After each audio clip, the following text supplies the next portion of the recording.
السلام علیکم ورحمۃ اللہ وبرکاتہ. اعوذ باللہ السمیع العلیم من الشیطان الرجیم من حمزه ونفخه ونفثه.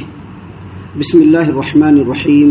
وما ارسلنا فی قریۃ من نذیر الا قال مترفوها انا بما ارسلتم به کافرون وقالوا نحن اکثر اموالا واولادا وما نحن بمعذبین قل ان ربی یبسط الرزق لمن یشاء ویقدر ولکن اکثر الناس لا یعلمون. اور ہم نے جس بستی میں بھی کوئی رسول بھیجا تو اس بستی کے کھاتے پیتے لوگوں نے رسول کو یہی کہا، نبی کو یہی کہا کہ جو پیغام تم لے کر کے آئے ہو ہم اس کے منکر ہیں، یعنی انکار کرنے والے ہیں، اور یہ بھی کہا کہ ہم مال و اولاد کے لحاظ سے تم سے بڑھ کر ہیں اور ہمیں کوئی عذاب نہیں دیا جائے گا. اے نبی صلی اللہ علیہ وسلم، آپ ان سے کہیے کہ رزق تو میرا رب جس کے لیے چاہتا ہے کشادہ کر دیتا ہے اور جس کے لیے بھی چاہتا ہے کم کر دیتا ہے، لیکن اکثر لوگ یہ بات جانتے نہیں. سامعین کرام، سورہ سبا، سورہ نمبر 34 اور اسی سورت سے آیت نمبر 34، 35، 36 یعنی 34، 35، 36 یہ 3 آیات ابھی آپ کے سامنے تلاوت کی گئی. بفضل اللہ، بعون اللہ، بتوفیق اللہ، تینوں آیتوں کا ترجمہ بھی آپ تمام کی خدمت میں پیش کیا گیا.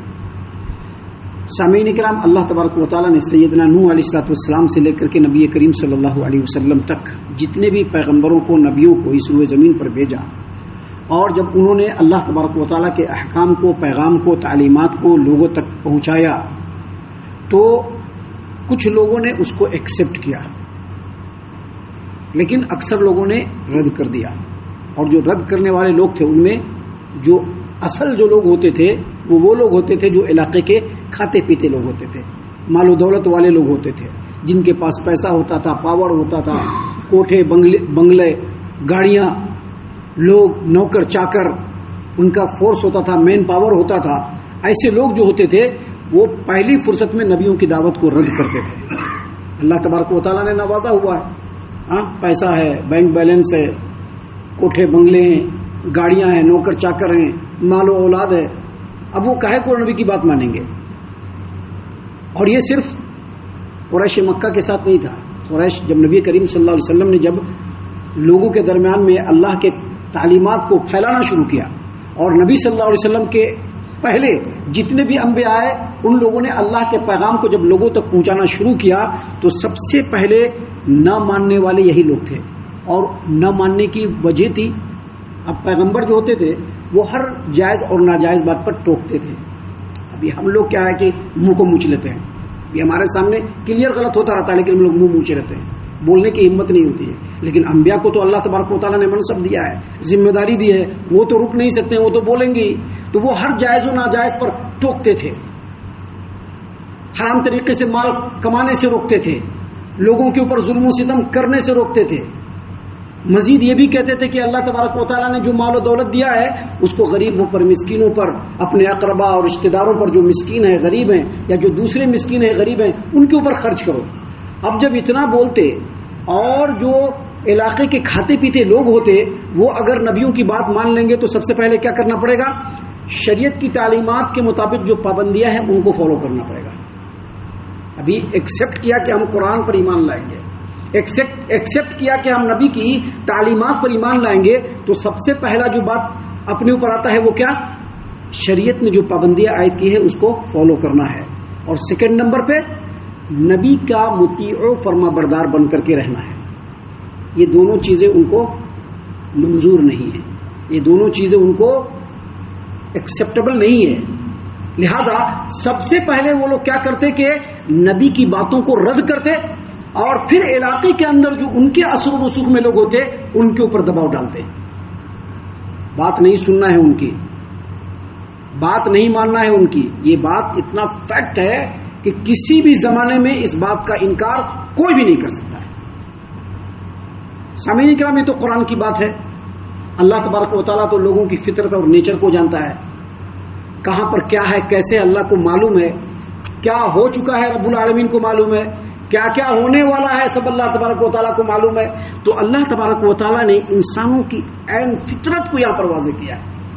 کہ جب بھی اسلامی تعلیمات، اللہ تبارک و تعالیٰ کے احکام جب بھی سماج و معاشرے میں آتے ہیں تو سب سے پہلے اس کا اپوز کرنے والے وہ لوگ ہوتے ہیں جن کو اللہ تبارک و تعالیٰ نے پاور اور ویلتھ دے کر کے رکھا ہوتا ہے، دولت دے کر کے رکھا ہوتا ہے، جن کو پاور ہوتا ہے، ایسے لوگ سب سے پہلے رد کرتے ہیں. اور رد کرنے کی جو اصل وجہ ہوتی ہے بس وہی ہوتی ہے کہ اگر ہم اس تعلیم کو ایکسپٹ کر لیں گے تو سب سے پہلے اللہ تبارک و تعالیٰ کی طرف سے جو تعلیمات کے مطابق پابندیاں ہیں ان کو فالو کرنا پڑے گا، اور پھر نبی صلی اللہ علیہ وسلم کا مطیع و فرما بردار ہو کر کے رہنا پڑے گا.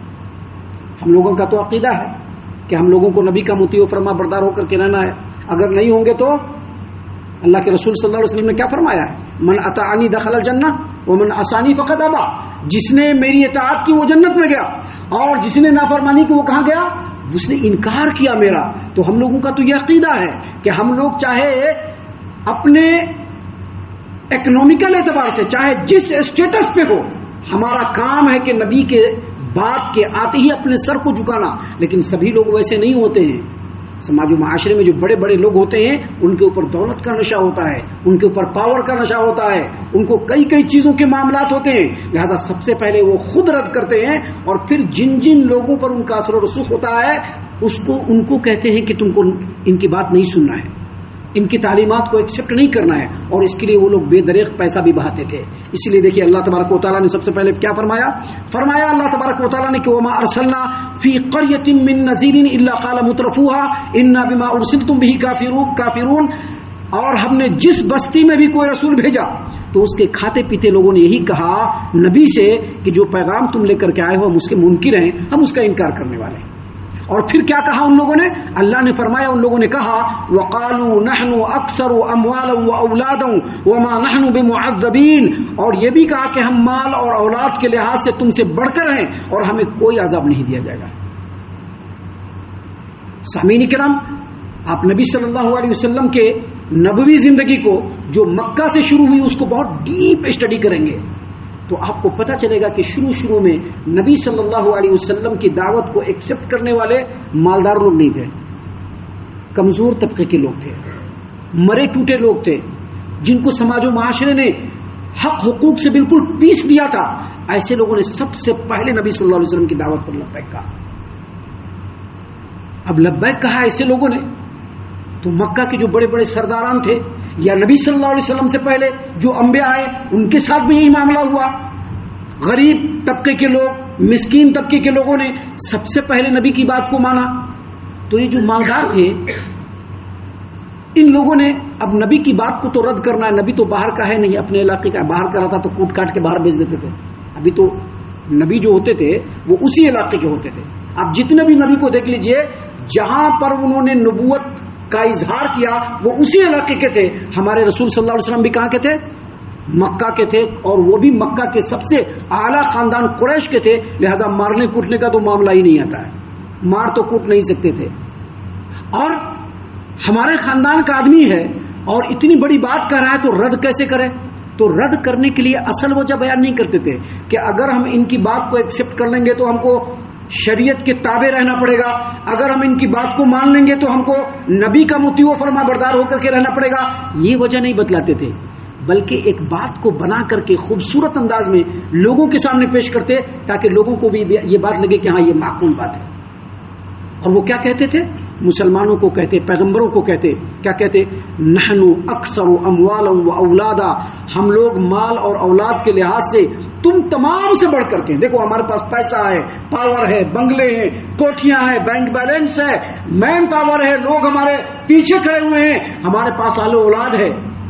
کون ہم کو ٹچ کر سکتا ہے؟ اللہ تبارک و تعالیٰ تو ہم سے راضی ہے، تب تو دنیا میں اللہ اتنا دے رہا ہے نا. اللہ تو راضی ہے تب تو دنیا میں اتنا دے رہا ہے. اللہ تو راضی ہے تبھی تو اللہ تعالیٰ اتنا دے رہا ہے. اور جب اللہ تبارک و تعالیٰ اتنا ہم کو دنیا میں دے رہا ہے، اتنا ہم سے خوش ہے، اگر کل کو قیامت ہوئی بھی تو جو رب آج ہم سے اتنا خوش ہے، راضی ہے، قیامت کے دن بھی ہم سے راضی رہے گا. ایک لاجک بنا کر کے پیش کرتے تھے. اللہ تعالیٰ نے ان کی لاجک کا جواب دیتے ہوئے یہاں پر تیسری آیت یعنی آیت نمبر 36 میں فرمایا قل، اے نبی صلی اللہ علیہ وسلم آپ کہہ دیجئے ان ربی یبسط الرزق لمن یشاء ویقدر، بے شک رزق تو میرا رب جس کے لیے چاہتا ہے کشادہ کر دیتا ہے اور جس کے لیے چاہتا ہے کم کر دیتا ہے. ولیکن اکثر الناس لا یعلمون، لیکن اکثر لوگ نہیں جانتے. مطلب یہ کہ ان لوگوں کو یہ معلوم ہی نہیں ہے کہ جو رزق انسان کو ملتا ہے یہ اللہ کی مشیت سے ہے، اللہ کی رضامندی سے نہیں ہے. اللہ تبارک و تعالیٰ کی مشیت کیا ہے؟ اللہ تبارک و تعالیٰ کی مشیت یہ ہے کہ اگر کوئی اللہ کی فرما برداری کرے تب بھی اس کو رزق دیتا ہے، ایک حساب سے بھی دیتا ہے، بڑھا کر کے بھی دیتا ہے. اور اگر فرما برداری نہیں کرے، اگر فرما برداری کرے تو بھی دیتا ہے، اور اگر فرما برداری نہیں کرے تو بھی دیتا ہے. فرما برداروں کو بھی دیتا ہے، نافرمانوں کو بھی دیتا ہے کہ نہیں دیتا ہے؟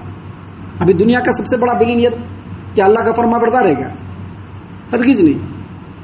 آج دنیا کا سب سے بڑا بلینئر جو ہوگا وہ اللہ کا فرما بردار نہیں ہے. وہ چھوٹا موٹا بزنس شروع کرتا ہے آدمی جو ایک ذلیل لیول کا ہوتا ہے، اس کے لیے بھی اس کو کیا کرنا پڑتا ہے؟ سب سے پہلے لون لینا پڑتا ہے اپنے بزنس کو بچانے کے لیے. لینا پڑتا ہے کہ نہیں لینا پڑتا ہے؟ اب جا کر کے دیکھ لیجئے، میں اگر جھوٹ بول رہا ہوں یا میری بات فیکٹ کے خلاف ہے تو بڑے بڑے بزنس مینوں کے ذرا قریب جا کر کے دیکھ لیجئے، ان کو اپنا بزنس بچانے کے لیے پتہ نہیں کیا کیا کرنا پڑتا ہے. حرام بھی کرنا پڑتا ہے، حلال بھی کرنا پڑتا ہے. 4 جگہ پہ فیکٹریاں ہیں، اگر ایک فیکٹری پر اگر کچھ ہو گیا تو اس فیکٹری کو شروع کرنے کے لیے پتہ نہیں کتنا لنچا اور گھوس کھلانا پڑتا ہے کہ نہیں کھلانا پڑتا ہے. تو اللہ تبارک و تعالیٰ نے یہاں پر فرمایا ہے کہ اللہ کی جو یہ مشیت ہے کہ وہ فرما برداروں کو بھی رزق دیتا ہے، نافرمانوں کو بھی رزق دیتا ہے.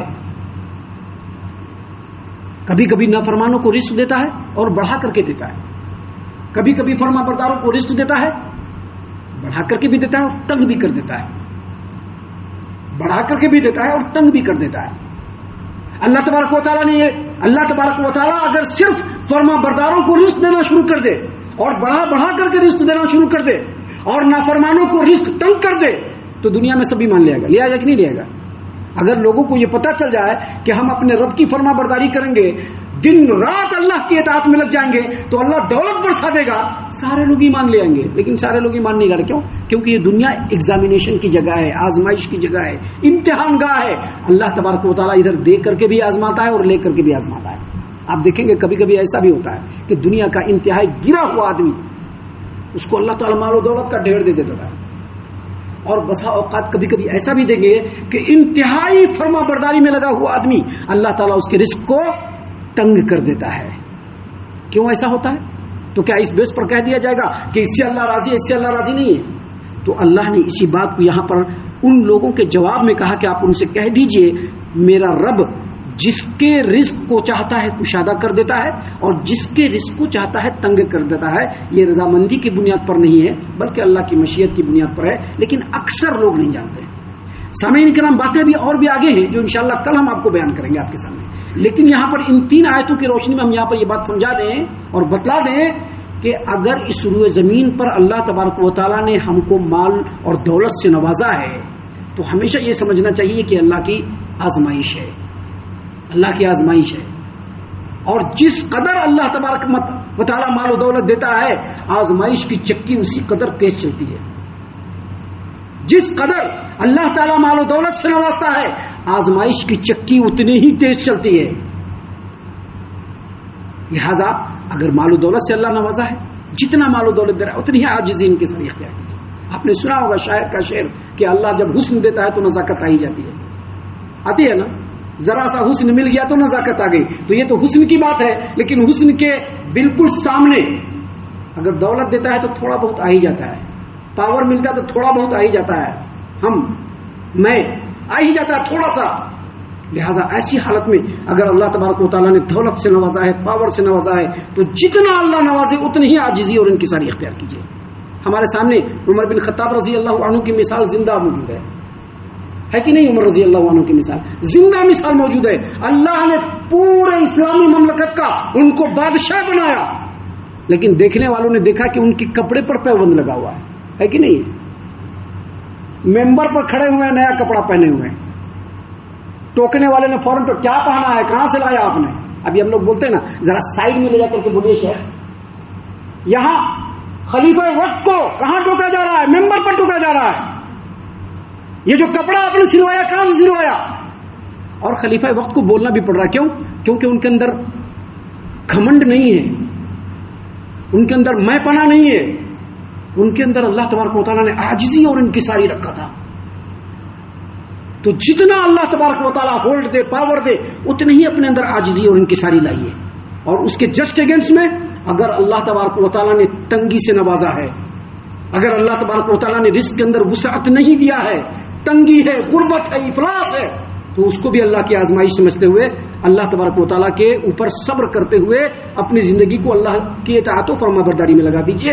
ان تینوں آیتوں کریمات، ان تینوں آیتوں سے، ان تینوں آیات کریمات سے ہم لوگوں کو یہی سبق ملتا ہے. ہم اللہ سے دعا کرتے ہیں کہ اللہ تعالیٰ ہم تمام کو ان تمام باتوں کے اوپر خوب غور و فکر اور تدبر کرنے کے ساتھ ساتھ ان باتوں پر عمل کرنے کی بھی توفیق عنایت فرمائے. آمین. اللہ تعالیٰ ہم تمام کو صحیح معنوں میں پکا سچا مومن مسلمان بنائے، اللہ اور اس کے رسول صلی اللہ علیہ وسلم کی اطاعت و فرما برداری کرنے والا بنائے، صحابہ کرام رضی اللہ عنہم کے طریقے پر چلنے والا بنائے، جنت الفردوس میں جگہ عطا فرمائے. اے اللہ ہم تمام کو جہنم سے پناہ دے. اے رب العالمین ہم تمام کو جہنم سے پناہ دے. اے مالک الملک ہم تمام کو جہنم سے پناہ دے.